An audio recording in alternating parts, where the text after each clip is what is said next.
Chers frères et sœurs, c'est pour moi une joie d'être présent ce sabbat matin, aussi à part les moyens de bord aujourd'hui qu'on a avec tous les problèmes de pandémie. Mais que vous soyez le bienvenu, soit que vous êtes à votre écran, soit que vous êtes ici. Que Dieu vous garde. Et que sa parole soit aussi importante et étudiée ensemble ce sabbat matin.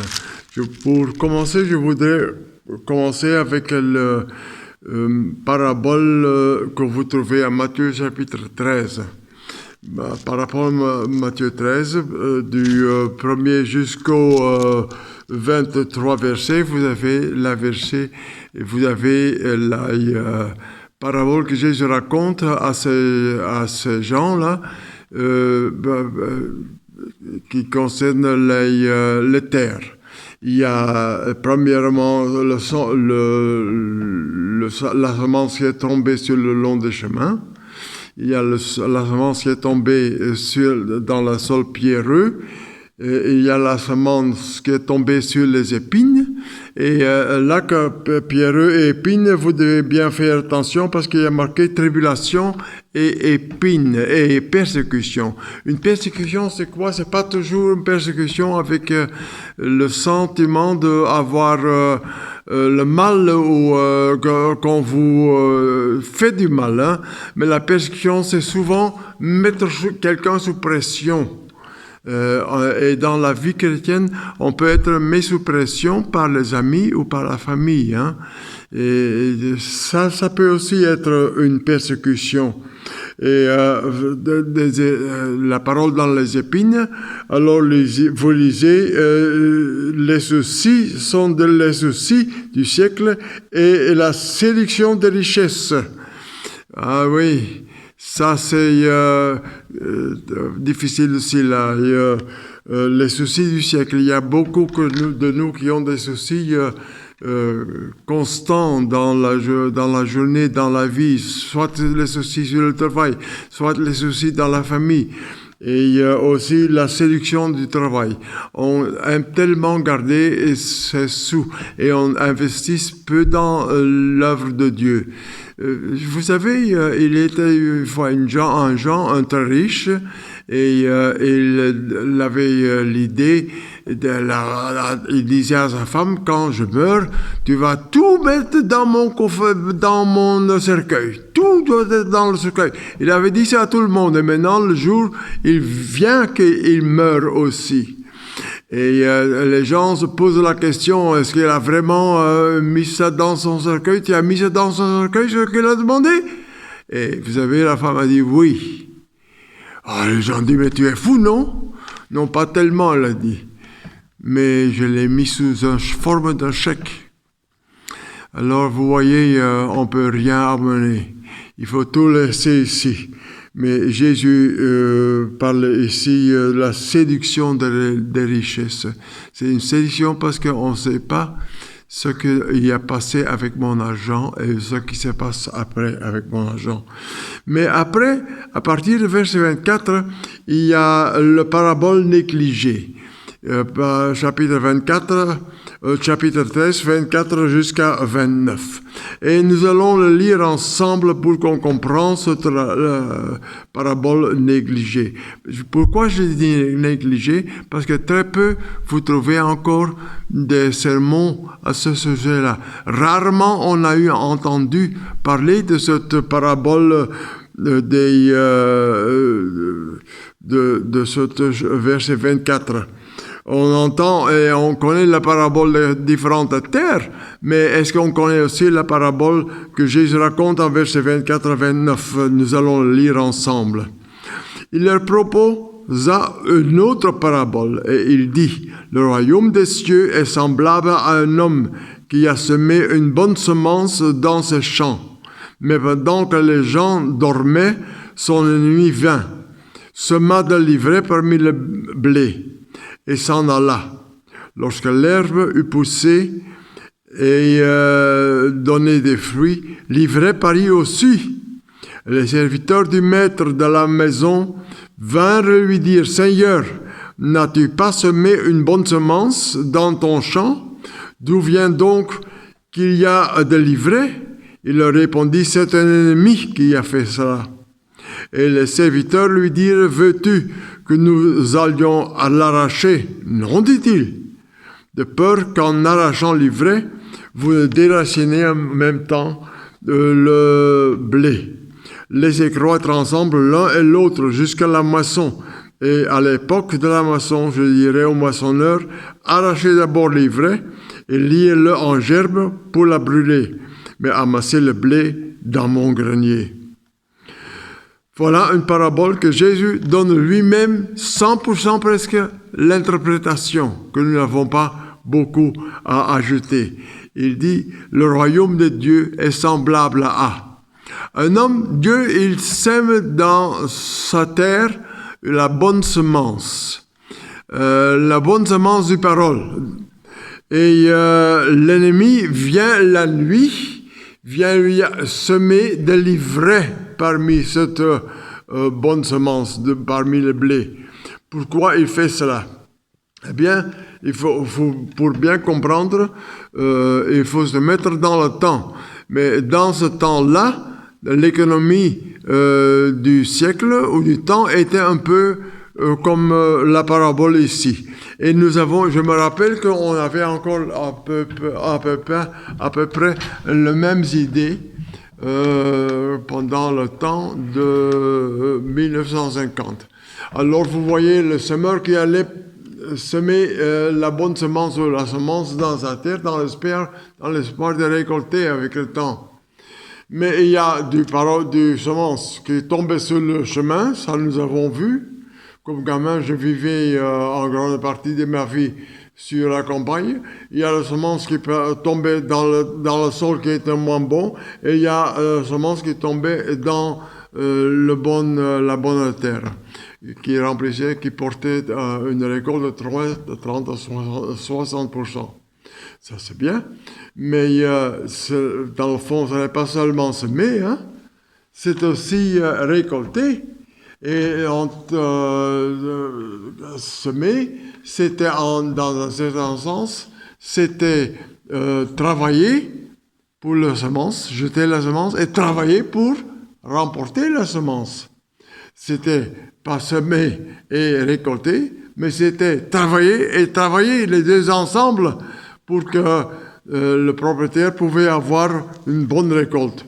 Et alors, à la fin du mois d'août, vous voyez dans le temps, je parle maintenant des années 1950, vous voyez que les gens, que le fermier, il est allé avec toute sa famille sur le champ pour récolter, avec une zenz, pour récolter son champ. Et alors, il a mis ça en gerbe, et 2-3 semaines plus tard, il est venu le récolter pour le mettre dans ses greniers. Je ne sais pas s'il y en a parmi vous qui peuvent encore rappeler ça. C'est pour ça qu'on appelle ça un peu la parabole négligée de Matthieu 13. En vrai, c'est une guerre qui se passe ici. Pas une guerre comme nous connaissons actuellement en Syrie ou je ne sais pas où dans le pays étranger, mais c'est une guerre entre Satan et entre Dieu lui-même. Il y a cette guerre qui se développe. Et moi, je suis le double de l'histoire. Je suis au milieu. Et le diable, il veut me dévaloriser, même quand Dieu me dit en Ésaïe 43, par exemple, il est écrit que que tu as des prix à mes yeux. Nous sommes des êtres humains qui ont un prix très valorisé aux yeux de Dieu, et Dieu veut nous amener avec toi, avec lui dans son royaume. L'ennemi veut dévaluer la récolte de l'autre. C'est une sorte de jalousie qui va se déployer ici. Une jalousie parce que l'ennemi ne veut pas que l'autre, le propriétaire du champ, fait une bonne récolte. C'est pour cela qu'il, par sa jalousie, il va maintenant essayer de mêler l'un avec l'autre. Et ça dévalue la récolte du propriétaire.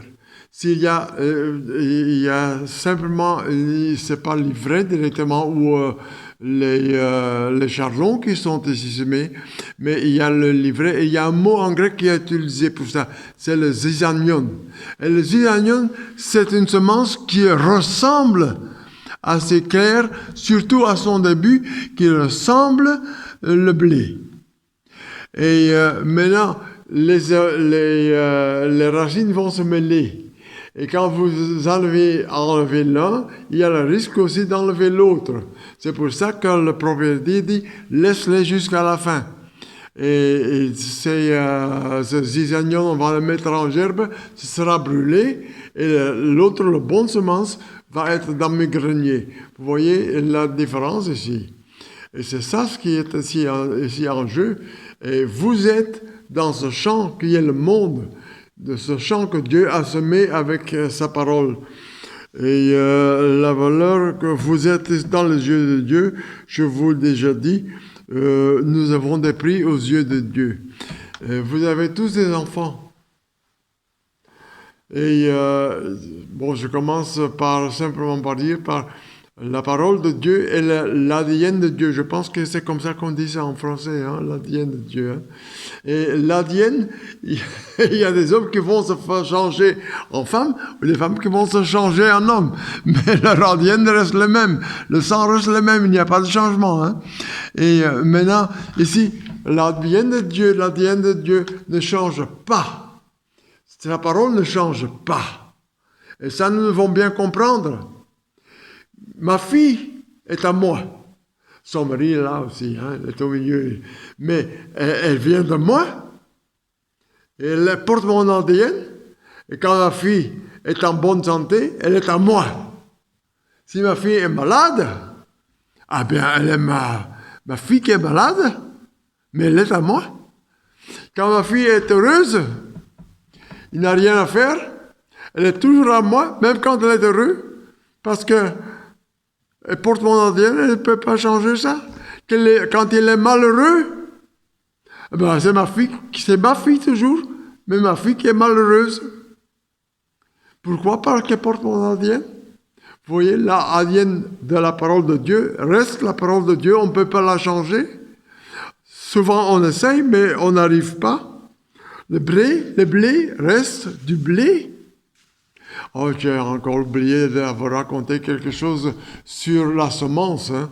C'est aussi dans l'Église. Souvent, il y a dans les églises, on fait les appels pour faire l'œuvre missionnaire. Et on va porter des cartes de la Voie de l'Espérance ou quelque chose. C'était dans ce temps-là, dans mon temps, c'était la Voie de l'Espérance qu'on disait. Et on allait distribuer ça. Mais après, c'est pas seulement la distribution, hein, c'est aussi aller récolter. Et alors, il était une sœur au bureau, je ne sais plus comment ça s'appelle son nom, qui, quand quelqu'un avait terminé ses études, il nous envoyait une livre avec la demande d'aller porter les livres. Et alors, un jour, je reçois un livre pour aller porter à quelqu'un qui vivait en pleine Ardennes du province de Luxembourg. Alors, je suis allé chercher, et j'arrive dans un petit village. Son nom, je ne vais jamais l'oublier, son nom était Moinet. Et quand j'ai demandé aux villageois où vivait M. Moinet, il disait « Ah, ça c'est le curé de l'église ». Alors je suis allé à l'église pour avoir une conversation avec lui. Quand j'ai frappé là, j'ai entendu la voix qui est là. Je disais que je venais de la Voie de l'Espérance, lui porter quelque chose. Alors la porte s'ouvre et là se trouve un homme bien boiteux devant moi. Il m'a fait entrer dans son bureau d'études. Et là, nous avons parlé sans avoir la discussion. Et il avait tout reçu par la Voie de l'Espérance.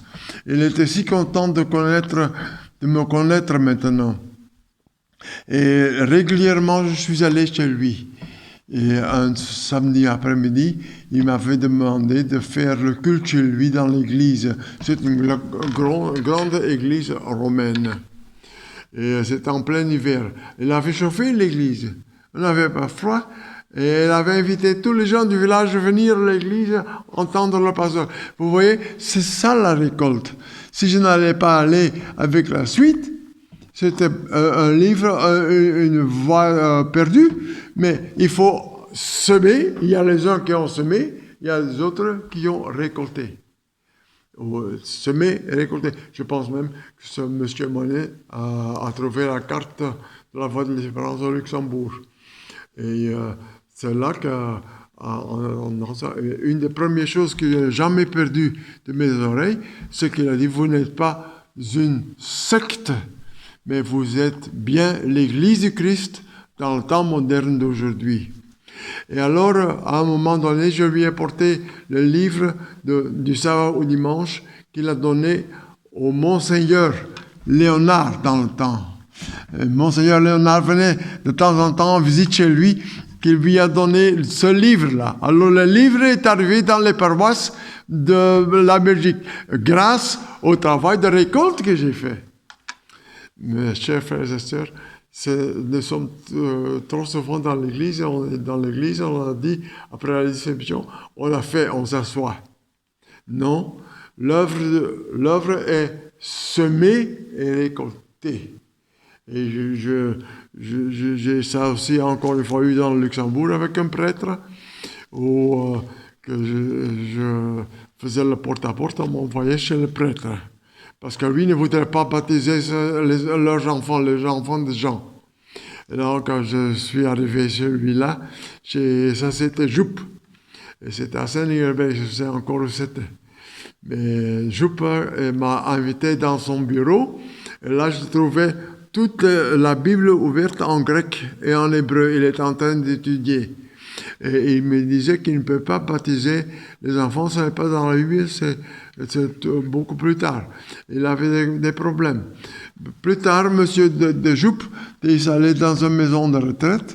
Je lui ai aussi porté le livre de Bastiochi, du sabbat au dimanche. Ce que ces livres sont devenus, je ne sais pas.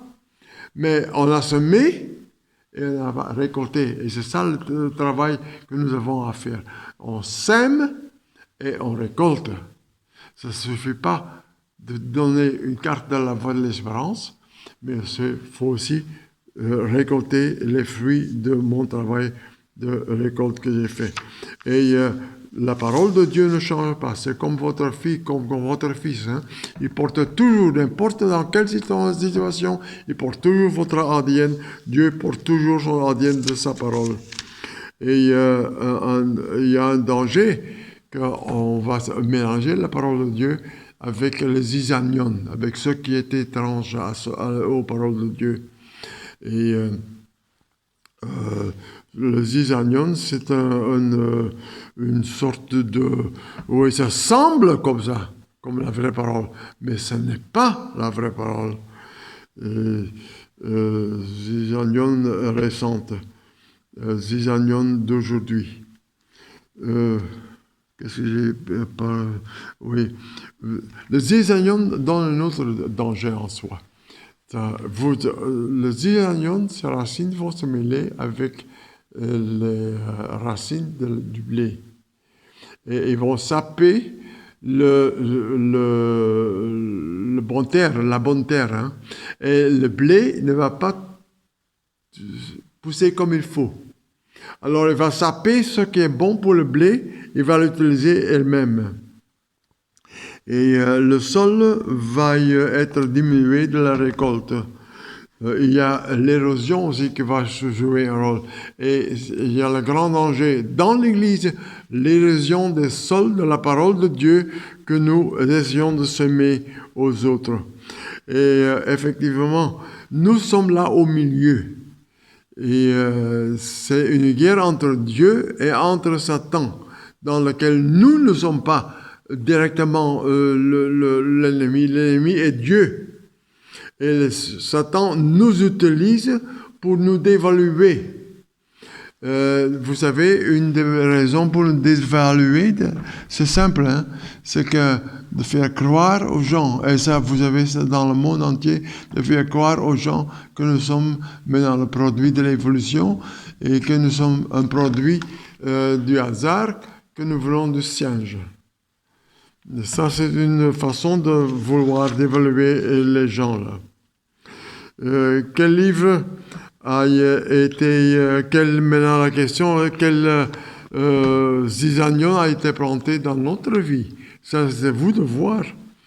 J'ai ici un extrait du livre, ce que j'ai ici en anglais. Malheureusement, je l'ai traduit un peu boiteux de l'anglais, mais en français, ce sont les paraboles de Jésus.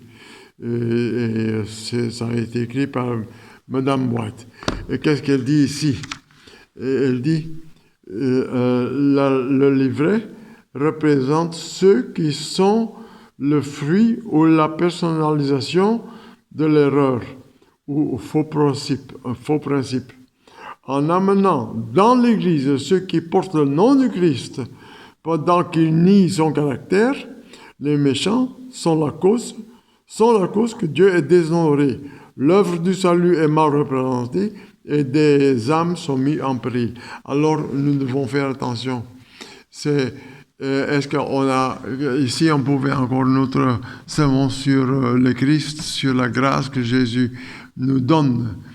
Est-ce qu'on a compris cela? Il y a trop souvent qu'on baptise les gens, on ne les voit plus. Ça m'était aussi arrivé. Mais la question qu'on se pose, est-ce qu'on les a bien enseignés? Est-ce qu'ils ont bien compris de quoi il s'agit? Ça, c'est notre question. Maintenant, à la fin, vous avez le propriétaire qui dit « Laissez croître ensemble et mettez ensemble ce qui appartient ensemble ». Là, vous trouvez, j'ai marqué un texte en 2 Timothée, verset 3, verset 13, et on peut le lire ensemble. 2 Timothée, verset 3 et 13. 2 Timothée, chapitre 3, verset 13, chacun ensemble.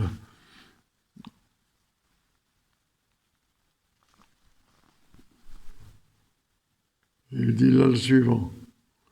2 Timothée, oui, c'est 2 Timothée que j'avais écrit 3, 1 à 13.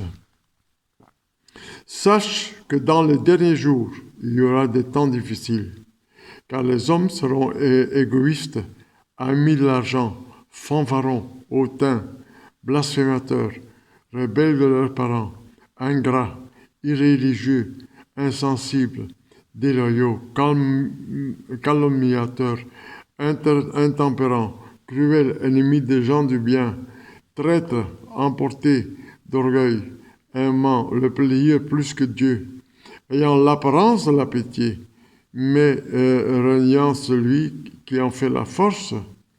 Éloignez-toi des hommes-là. Il en est parmi eux qui s'introduisent dans les maisons et qui captivent les faibles hommes, chargés de péché, agités par des passions de toute espèce, apprenant toujours et ne pourtant jamais arriver à la connaissance de la vérité. De même que Jam s'oppose à Moïse, de même, ces hommes s'opposent à la vérité, étant corrompus d'entendement, reprouvés en ce qui concerne la foi. Mais ils ne feront pas de plus grand progrès, car leur folie sera manifeste pour leur tout temps. Oui, ça c'est un peu tous ceux qui sont ici mentionnés qui feront le livret. Ils seront mis en gerbe, ils seront rassemblés ensemble, seront mis en gerbe et ils seront mis dans le feu. C'est difficile pour nous à croire peut-être, à voir, à comprendre cela. Mais ce qui n'est pas à négliger, peut-être ça peut nous faire mieux comprendre, c'est l'histoire de Job. Hein. Job, au début du livre de Job, nous trouvons là le Seigneur qui dit à Job, tu viens maintenant, tu viens d'où? Et Job dit, le diable dit, je viens de parcourir la terre, j'ai vu. Et j'ai vu aussi Dieu dit, est-ce que tu as vu mon serviteur Job? Oui, dit l'autre, mais tu le gardes. Et au milieu, c'est Job. Il y a une guerre qui va entre Satan et entre Dieu, hein, au sujet de Job, au sujet de vous. Et Dieu lui dit, tu peux lui toucher, tu peux arriver ce que tu veux, seulement tu ne touches pas à sa vie. Dieu a le dernier mot. Mais c'est une explication pour moi où on voit toute la misère souvent dans les membres ou chez les membres de l'Église et dans le monde. Job essaye de dévaluer les gens. Il essaye que nous soyons corrompus, que nous, par le mal qui nous arrive, que nous laissons Dieu de côté. Mais ici, Dieu protège les siens. Dieu nous amène là où il veut nous avoir, et que ça peut être des troubles, des persécutions, mais des difficultés, mais que nous restons fidèles jusqu'à la fin.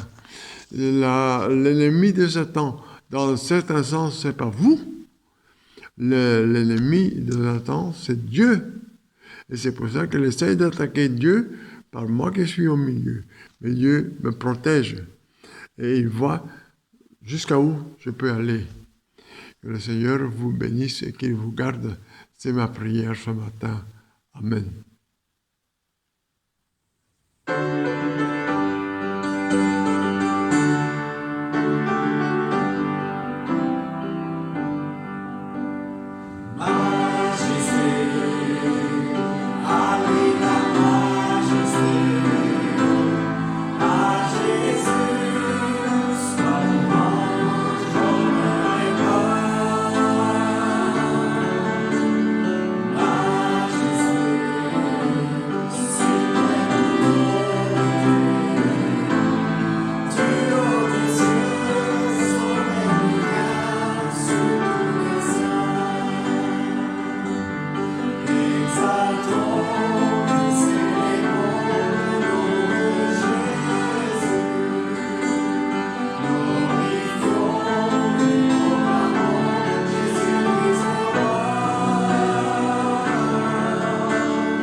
Prions ensemble. Seigneur Dieu, tu nous vois devant ta face. Chacun avec ses problèmes, avec ses soucis de vie. Mais nous savons que tu as toutes choses en main. Et quand nous soyons mis à l'épreuve, que nous savons que ta parole doit être au milieu de nous. Que ta grâce soit avec nous.